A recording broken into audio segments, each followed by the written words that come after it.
¿Qué tal, amigas y amigos? Buenas tardes. Volvemos a encontrarnos aquí en Sin Censura. Tal como lo comentamos, lo ofrecimos el pasado miércoles, volvemos a platicar, a conversar hoy con nuestro amigo Heraclio Bonilla. Ya lo presentamos en todas sus virtudes diríamos intelectuales.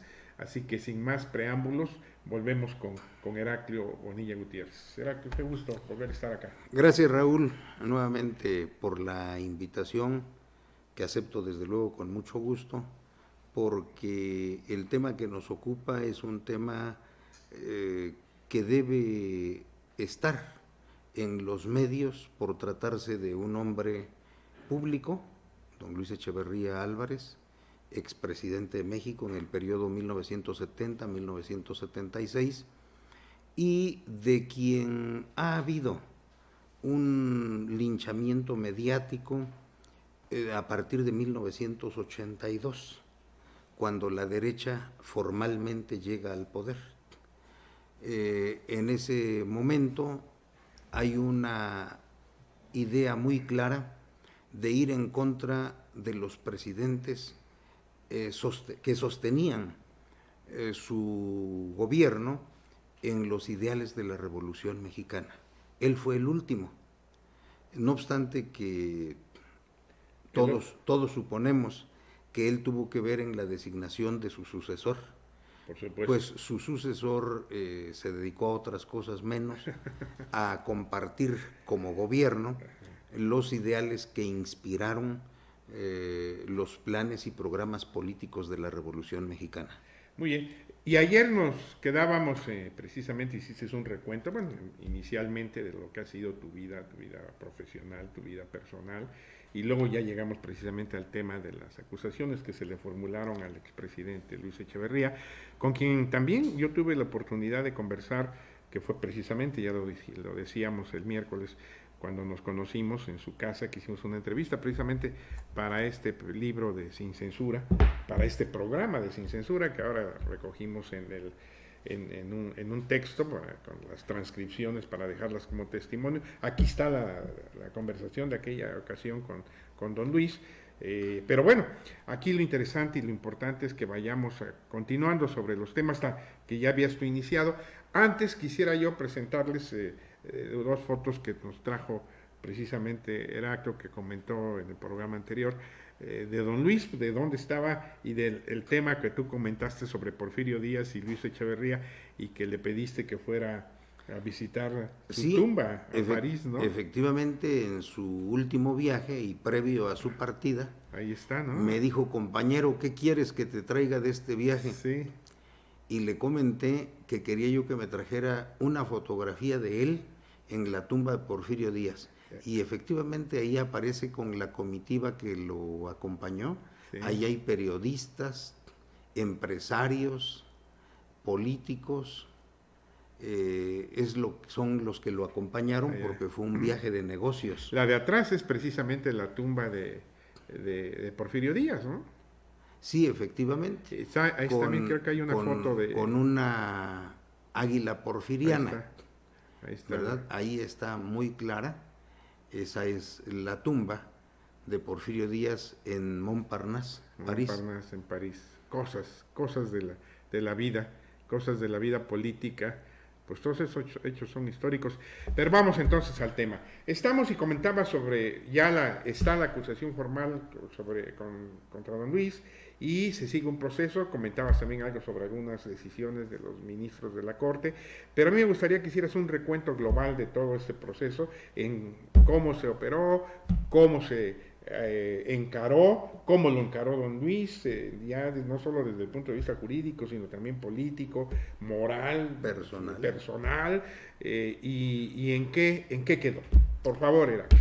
Claro, ocurre que en la campaña presidencial del año 2000, en un hecho hasta ese momento sin precedentes, la izquierda, no solo la izquierda partidizada, sino grupos de izquierda, algunos intelectuales sólidos, otros no tanto, pero a fin de cuentas identificados con la izquierda, forman el famoso Grupo San Ángel. Ujú. Y entonces se reúnen con el candidato presidencial del PAN Vicente Fox. y le ofrecen votos de la izquierda. El PRD, en alguno de sus sectores, y un grupo muy nutrido de intelectuales de izquierda, entre otros Jorge Castañeda, que después nos dimos cuenta que de izquierda solo tenía una parte corporal, por aquello Pues en ese que grupo también estuvo la maestra Albester Gordillo, era un grupo muy disímbolo. era un grupo Sí, muy disímbolo. muy plural, le podríamos decir en términos generales. A un candidato que tenía una gran aceptación popular, porque hay que decirlo, Vicente Fox fue un candidato con mucha aceptación, Sí. le pareció conveniente sumar a su aceptación a este grupo de izquierda. Y yo creo que sí le trajo beneficios. Entre las cosas que pactaron, porque a este grupo pertenecían algunos integrantes del comité del 68. Ujú. Pactaron que de ganar la presidencia, él investigaría la Guerra Fría, la persecución de líderes políticos, los sucesos del 68 y del 71, y ganó. Y les cumplió. Y les cumplió. Creó la fiscalía, una fiscalía con un nombre muy largo que luego ellos mismos tuvieron que abreviar porque ni ellos se acordaban qué significaban las siglas. Lo abreviaron como FEMOS, Fiscalía Especializada para Movimientos Sociales y Políticos del Pasado. Ese no es todo el nombre era más largo. Sí. Tan largo que un día una de las más aguerridas promotoras de que esta fiscalía se creara y que después, muy al principio, le retiró su confianza, doña Rosario Ibarra de Piedra, dijo, esa fiscalía de nombre tan largo y de alcances tan cortos, con una frase lapidaria así, se retiró ella del grupo que apoyaba, que acompañaba el trabajo de la fiscalía. Ellos hacen la denuncia, ellos formulan el expediente. Es que de origen es ilegal. Ya. Resulta que ellos promueven un amparo en contra de una resolución de 1998. En 1998 ellos inician una denuncia por los hechos del 2 de octubre exclusivamente. Era el comité del 68. Pero sucede que muchos años antes, el Procurador General de la República, don Óscar Flores, había decretado la prescripción de la acción penal en ese asunto. Ya. Y ellos dicen, no, espérame tantito, no. Se amparan contra esa resolución. Se amparan contra esa resolución y les conceden el amparo para efectos. ¿Qué significa un amparo para efectos? Que si hay otra... El amparo para efectos única y exclusivamente se concede para que se lleven a cabo actos perfectamente determinados en esa resolución. ¿Cuáles eran los actos perfectamente determinados en esa resolución? Que a dos que aparecían en la denuncia pero que no firmaron, se les tomara su declaración. La autoridad ejecutora del amparo, en este caso el Ministerio Público Federal, tiene la obligación de informarle al juez que concede el amparo. ¿En qué términos cumplió, ejecutó la orden? Jamás le informaron. crearon nuevas averiguaciones previas, llamaron a declarar a todo mundo.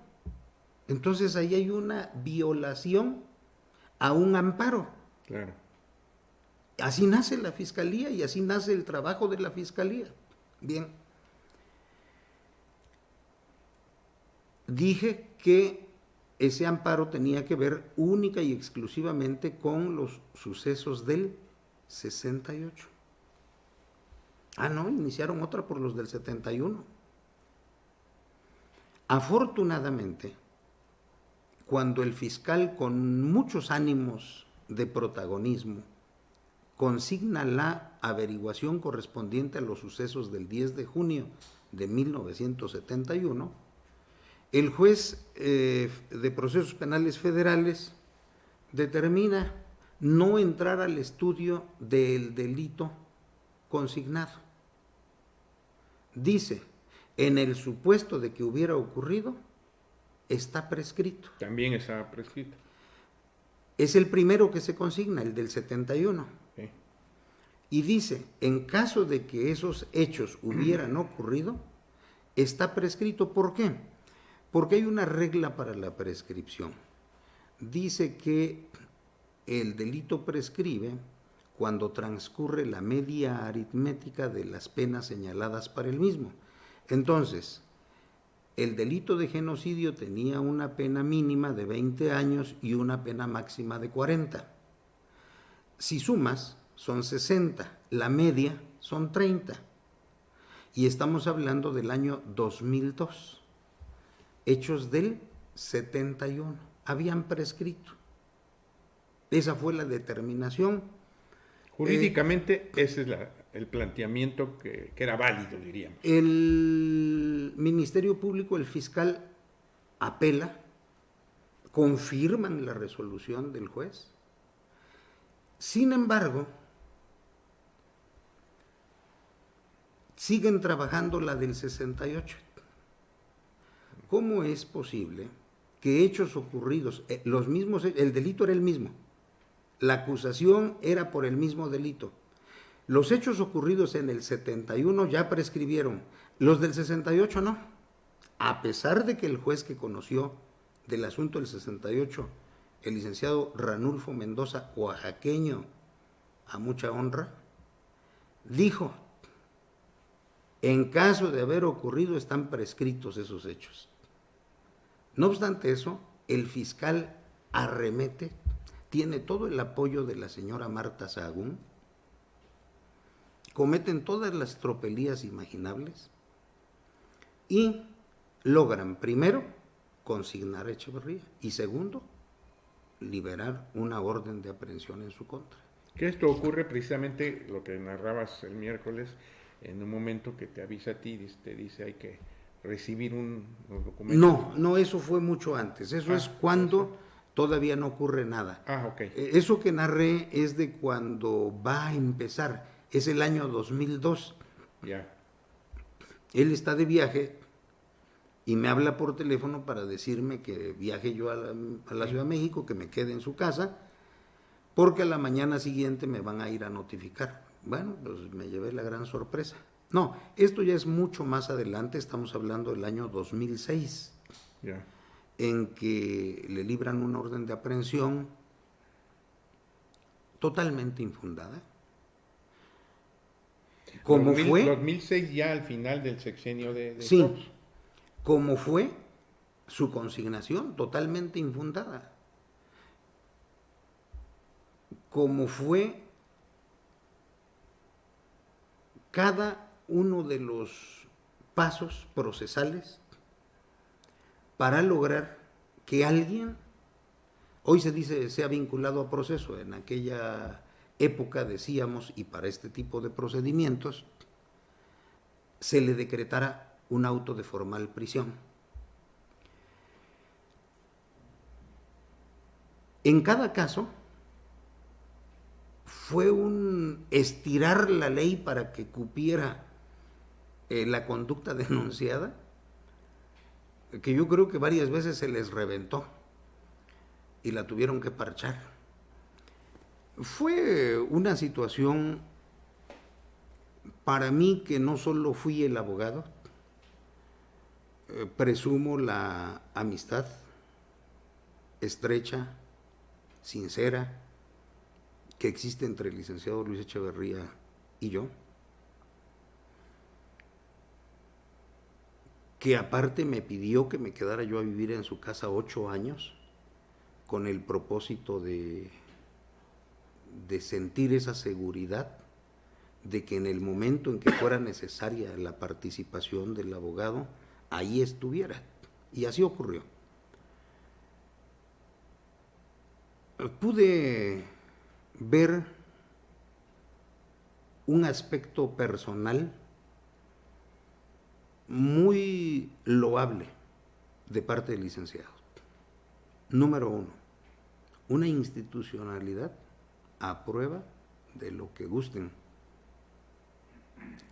Cuando sus amigos iban y para endulzarle el oído le decían que era una persecución política, que 1000 cosas de ese tipo,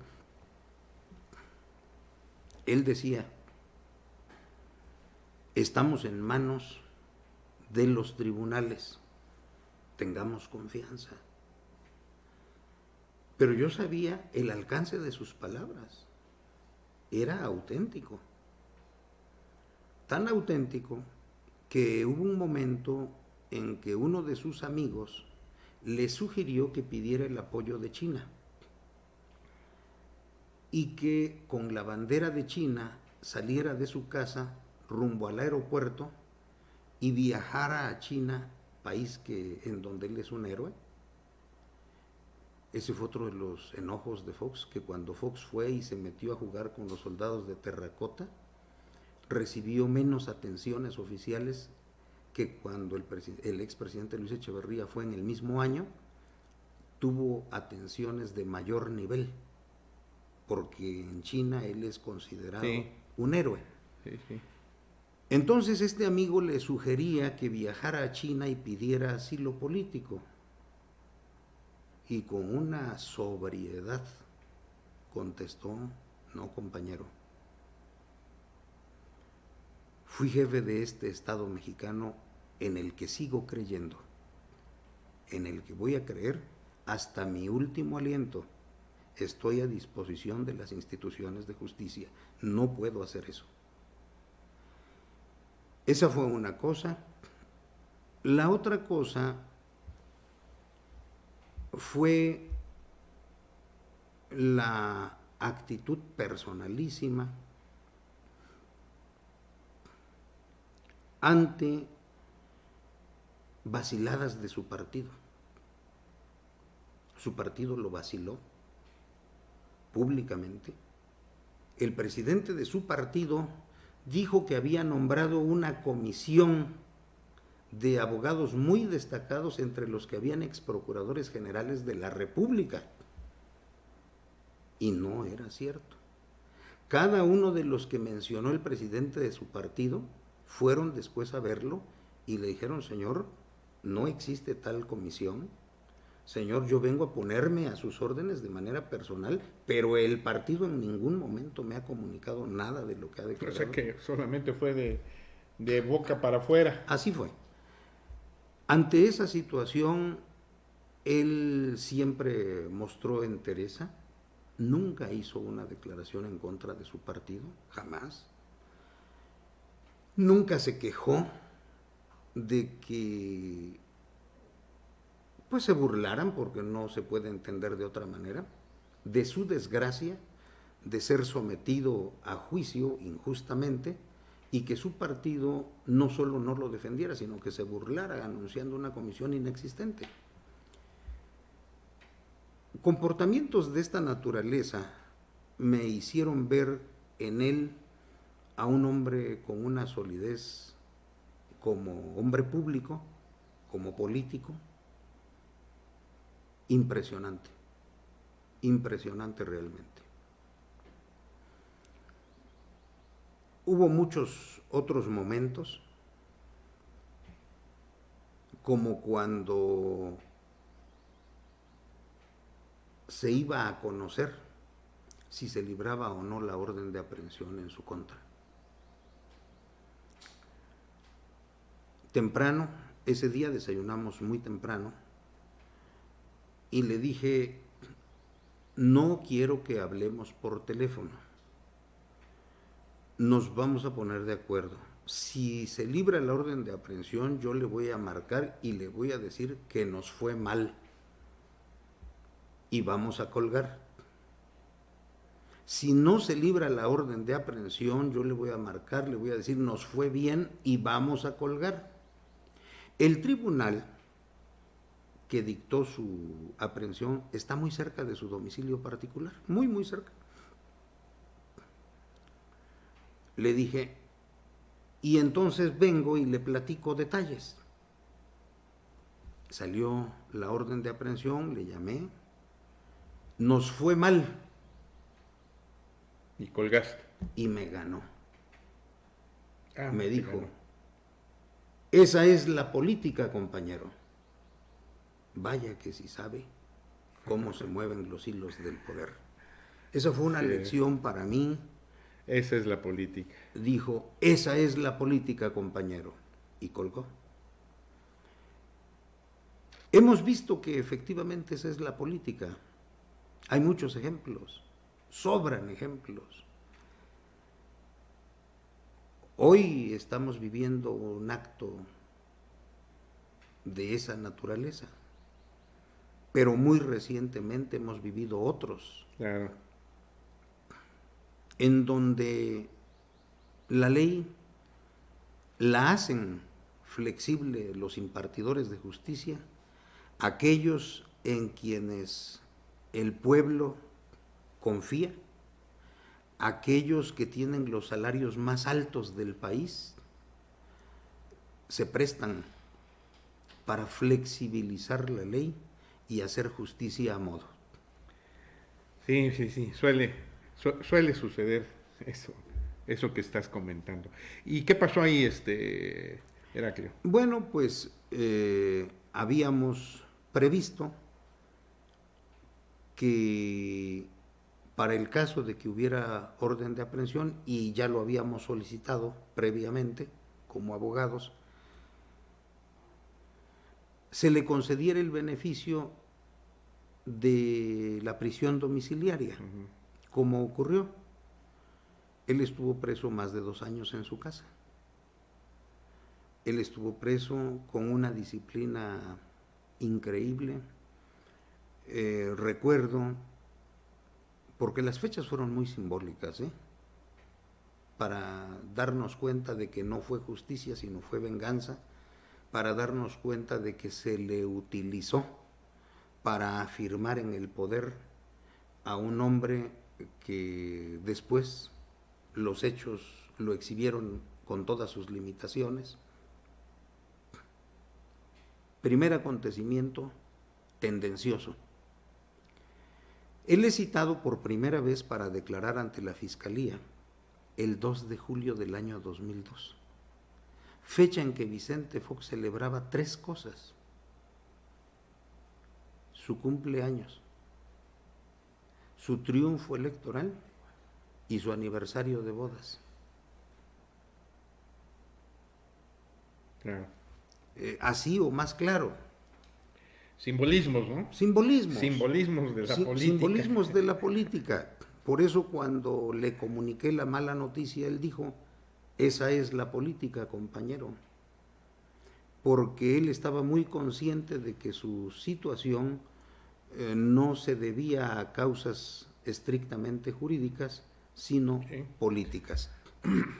Y como eso podemos seguir diciendo que el 29 de junio del 2006 se le dicta el auto formal prisión. ¿Por qué no se esperaron al 2 de julio? Porque era fin de semana. Así de claro fue el asunto. Entonces, hubo muchas cosas, muchas cosas. Se generaron líneas de investigación para otros temas. El fiscal hizo negocios dentro de la fiscalía. Uno de esos temas que quedaban fuera de los hechos denunciados es que el fiscal estaba investigando a 12 generales.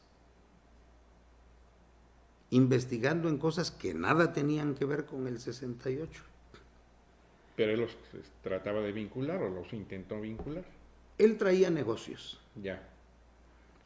Y entonces, por su cercanía con Marta Sagún, fue invitado un 19 de febrero al Campo Marte a los festejos por el Día del Ejército Mexicano. El general secretario estaba enterado de las investigaciones irregulares que estaba haciendo el fiscal, que no competían a su fiscalía. Y haciéndose el gracioso, quiso saludar de mano al general. El general lo dejó con la mano extendida después de decirle algunas palabras que no le gustaron. Ese es un ejemplo.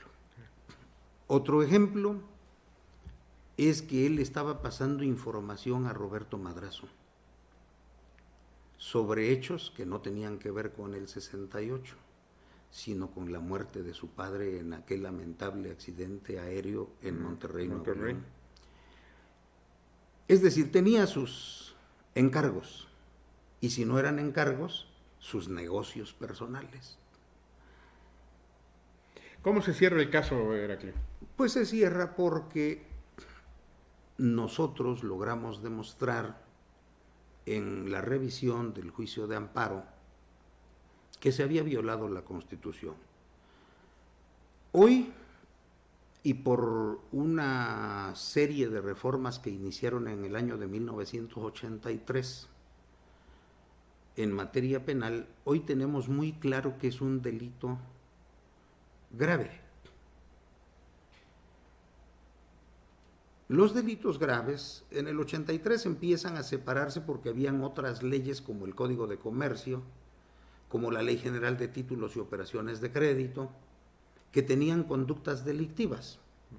Emitir un cheque sin fondos, decía la Ley General de Títulos y Operaciones de Crédito, constituye fraude. Entonces, empieza a depurarse el Código Penal a partir del 83, pero luego en los 90 es un trabajo muy intenso y hoy tenemos muy claro qué son los delitos graves. Y todo esto ya fue aplicable en las... Pero hay una cosa que quiero aclarar. Nuestra Constitución, en el capítulo 4 relativo a los servidores públicos, desde el 17 trae una expresión, delitos graves, pero en el 17 no había un catálogo de delitos graves como hoy sí existe. ¿A qué se referían los legisladores con delitos graves en el 17? Se referían a conductas reprochables por la generalidad. En realidad no hay otra manera de entender esa gravedad señalada en el Código Penal y en la Constitución. Entonces dice la Constitución que al presidente de la República, durante su gestión, solo podrá acusársele por delitos graves del orden común, pero insisto, y esto para los amigos abogados, no se refiere a los delitos calificados como graves actualmente. Se refería a una gravedad, yo diría hasta de tipo moral. Entonces, era evidente que si podías acusar al presidente de la República durante su gestión por delitos graves, y ahora el genocidio sí estaba en el capítulo de delitos graves. El genocidio no existía en el 17. El genocidio es una creación del año 45. Todavía está la Segunda Guerra Mundial, todavía no termina, y Rafael Lemkin ya elabora el delito de genocidio en Europa, se lo traen a Estados Unidos, no, una historia es otro tema, ¿no? Es otro tema. Entonces quiere decir que por los sucesos del 68 y para el caso de que tuviera pruebas la Fiscalía de que Luis Echeverría Álvarez tuvo que ver con la ejecución de esos actos, se tenían que haber tomado en consideración para contar la prescripción los 6 años que fue presidente. Y entonces estaría prescrito hacía bastante Pero tiempo. eso es lo que lleva a la sentencia Y eso final. es lo que lleva a la sentencia final. Y sale exonerado. Y sale exonerado. O sea, él ganó finalmente. Así es. El tema. Ahí está el expediente a disposición de todo el público en el Archivo General de la Nación. Son más de 120,000 fojas. Sí les va a costar mucho, pero vayan a leer las resoluciones, vayan a leer todas las sentencias para que se den cuenta cómo se estiró la ley, para que se den cuenta cómo participaron de magistrados para arriba en ese estiramiento de la ley. Mis respetos para los 2 jueces que conocieron, tanto del asunto del 68 como del 71, porque actuaron como debe actuar un auténtico juzgador, no un mercenario del derecho. Muy bien. Bueno, pues ahí está el testimonio de Heraclio. La verdad es que sí viviste intensamente toda esta etapa y pues se necesita tener mucha entereza para enfrentar este tipo de acciones. ¿Has visto a don Luis últimamente?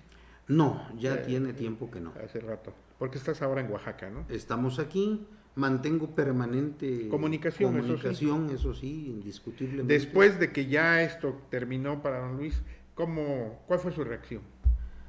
La misma, él es un hombre ahora... Finalmente, porque al finalmente las instituciones le respondieron. Ahora tiene 97 años. Cuando él recibe el beneficio de estar preso en su casa, tenía ya padecimientos físicos, que de hecho, pues él ya no era un hombre que socializara, que viajara, claro. Es más, tenía prohibido viajar, porque de sus últimos viajes regresó con problemas muy graves de salud. Regresando a sus viajes fue internado en 2 ocasiones. Y para entonces él ya estaba disminuido en su salud, se dedicó como siempre a leer, a estudiar, a recibir amigos. Y una vez que esto termina, pues él continuó igualito. Hoy es un hombre con una fortaleza física impresionante. A sus 97 años, por supuesto, que necesita asistencia personal, pero sigue leyendo. Todas las madrugadas le llevan hasta su recámara los periódicos, los revisa antes de desayunar, él ya revisó todos los periódicos. Lleva un día cada vez menos intenso, pero sigue trabajando, sigue recibiendo a sus amigos. Recientemente se publicó una fotografía en un medio de circulación nacional. Lo fueron a visitar 2 de sus entrañables amigos, don Augusto Gómez Villanueva y Alfredo Ríos Camarena. Mira. Lo fueron a visitar y se publicó recientemente en un medio de circulación nacional esa fotografía, porque él sigue activo. Qué bien, bueno, pues una enciclopedia. Sí, yo recuerdo cuando hicimos precisamente la entrevista para Sin Censura, pues sí, de veras un hombre muy dinámico, una entrevista muy interesante, ya tendrás oportunidad de recordarla, pues me voy a permitir muchas gracias, uno de estos textos. Y bueno, él vivió su época, vivió su momento político, como él mismo lo afirma, fue parte de la política, fue parte de las decisiones políticas. Cuando yo tuve oportunidad de platicar con él, que fue en el 2001, pues estaba totalmente lúcido, entero, era un personaje totalmente en actividad. A mí me consta porque después nos invitó. Después de la entrevista se fue a China y regresando de China llamaron de parte de él y nos invitaron a su casa. Tú estuviste en aquellas 2 comidas que tuvimos con él y siempre ahí estaba también Luis Suárez, bueno, también era de sus grandes amigos, Así fue. Personajes de los medios, ese era Luis Echeverría. Y ya la historia, pues es la historia, ¿no? Las decisiones que se hayan tomado en torno a los momentos políticos del momento, pues ahí quedan, y para ser juzgados por la historia, pero cada personalidad, cada personaje, cada actor político, pues tiene su propia visión, y Así en ese es. sentido hay que respetarla. Y creo que esta conversación, Heraclio, sobre este tema, que es un tema muy dúctil, muy neurálgico y poco conocido en todo su desarrollo, yo creo que era válido tenerla, Heraclio. Te la Sí, agradezco cómo mucho, no. te agradezco mucho. Al contrario, quedo muy agradecido porque estamos hablando de un hombre que gobernó desde la izquierda. Ahí están las instituciones que hablan de su pensamiento de izquierda. Creó el Infonavit, creó el Fonacot, creó instituciones públicas que han trascendido hasta hoy. Sí, en tema de los derechos laborales, Porfirio Muñoz Ledo fue El tema de los subsecretario de derechos Trabajo laborales. y también un gran avance en el tema laboral. En el tema educativo, con don Víctor Barbabuja, Con la don reforma Víctor educativa, creo el colegio de bachilleres, las universidades públicas recibieron un gran apoyo. Yo creo que en Otorgó su la momento, autonomía ¿no? universitaria a todas las universidades estatales que no la tenían.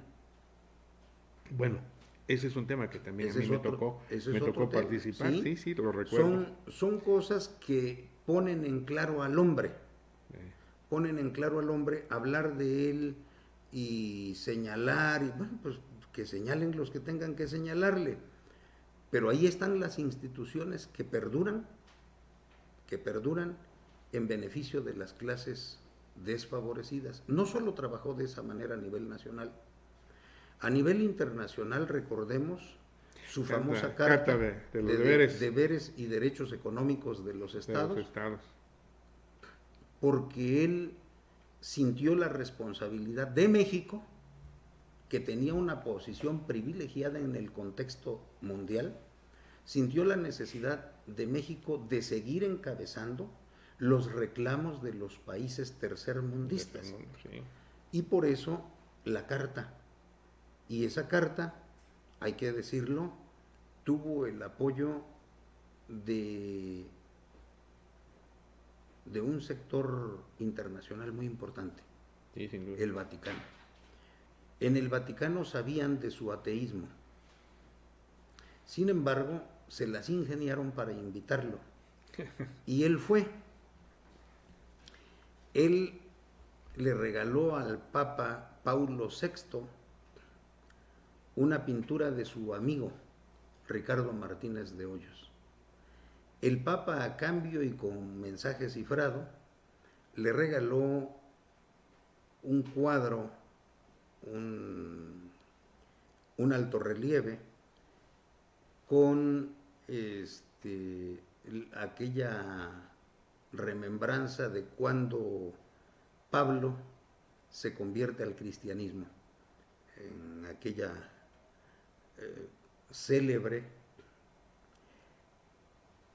hazaña de persecución de cristianos rumbo a Damasco. Ya, Camino de Damasco se llama Ecuador. el altorrelieve, y porque pues Paulo VI tenía la idea de convertirlo. Le ofreció todo su apoyo, esa es la realidad. Le ofreció todo su apoyo, habló el Papa Paulo VI con jefes de Estado tercermundistas, católicos, y bueno, conocemos el desenlace.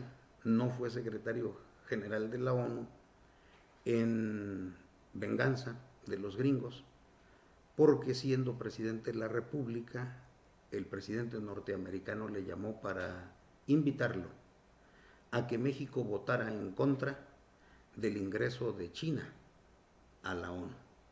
Sin embargo, él inició su discurso diciendo: no comprendo cómo es posible que el país que representa la cuarta parte de la humanidad no forme parte de esta organización.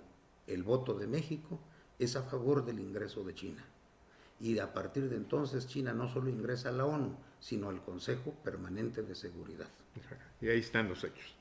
Muy bien, Heraclio, contigo podríamos seguir platicando durante mucho tiempo, pero lamentablemente se nos terminó, pero te agradezco mucho, nuevamente te agradezco mucho tu presencia, y ya habrá oportunidad de entrar a otros temas que se quedaron pendientes, el tema de las renovaciones en los partidos, lo que está sucediendo, irnos un poquito más al tema actual, a ver si organizamos unas 2-3 semanas otra conversación, de acuerdo a cómo anden tus tiempos. Con gusto, Raúl. ¿Sale? Claro que pues, sí. Amigos, amigas, muchas gracias. Hemos llegado al final de Sin Censura. Le agradezco mucho a Heraclio Bonilla Gutiérrez el haber estado acá, amigo, litigante, abogado litigante, excelente abogado, defensor en este caso, como ya lo platicamos hoy, en el proceso que se le siguió a el expresidente Luis Echeverría, y un gran oaxaqueño, sobre todo un gran oaxaqueño, es un hombre que ama, como todos nosotros, a nuestro estado, a nuestro mágico estado, este estado que es eterno, Oaxaca. Buenas tardes.